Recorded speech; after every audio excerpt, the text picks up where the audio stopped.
አሁን እኮ ይችን ሴት ያገባ ወንድ ራሱ ሴት አገባው ብሎ እኮ ያስባል እኮ ሴት አገባው ብሎ በጀርባውም በፊቱም አይን ያለው ጥርስና ምላሱ የማይታወቅ መፋቅና መሳቅ የተሳነው። አቤት አቤት አቤት አቤት! እንደው ብር ያሳዝኖኝ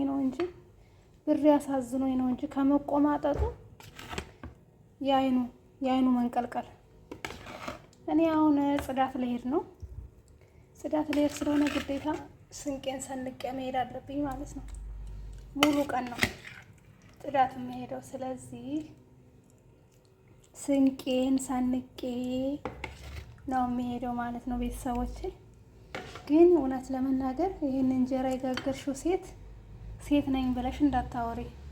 ገና ሴትነት ይቀርሻል፣ በጣም ይቀርሻል ማለት ነው። እጅሽን ነበር መስበር። እኔ ያዘንኩ ለባልሽ ነው፣ ለባልሽ አዘንኩለት፣ ለባልሽ ነው ያዘንኩለት እንጂ ሌላውስ ትርፍ ነው። እንግዲህ አንድ ቀን መጥቶ ድጋሜ ላይ መጣ ይችላል። ባልሽ ግን እንዴት ነው ከአንቺ ጋር የሚኖረው ነው ጥያቄ። በነገራችን ላይ የተቋጠረ እንጀራ እንደኔ የምትወዱት አላችሁ? እኔ በጣም ነው የምወደው የተቋጠረ እንጀራ ማርያምን። እና ወጤንም ጨርሼ ነው ማደርጋት ማለት ነው።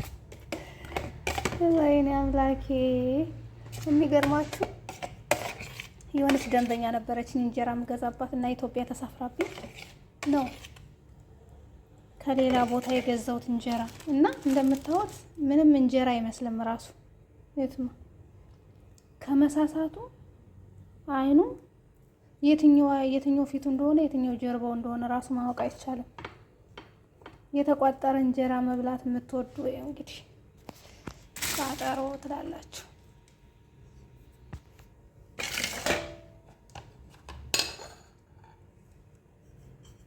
አሁን እንግዲህ ስራዬን ሰርቼ ስጨርስ ትዛ ከፍቼ ብልት ማድረግ ነው ማለት ነው። ለራስ ሳይዙ ወዳጅ ያበዙ። አያችሁት እጄ እንደሚመስል ወጀቤሉ ፍላሹ እንደዚህ አድርገን እየሰራን ነው። አንዳንድ ሰዎች ማለት ነው ብራችንን የሚበሉብን አፈር ይብሉና ማለት ነው። እጃችን እንደዚህ መስሎ እስኪዩት፣ እጃችን እስኪዩት፣ እጄን እዩትማ እንደሚመስል። ይሄ እንደዚህ የሆነው በረኪና ፍላሽ ነው። እንደዚህ አድርገን ሰርተን የኛን ገንዘብ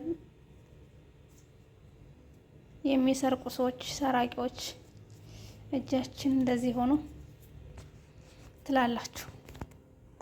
በነገራችን ላይ የአረብ ሀገርን ሴት የምትበሉ ብሯን የምትበሉ ወንዶች መቀርሳ ይሆንባችሁ።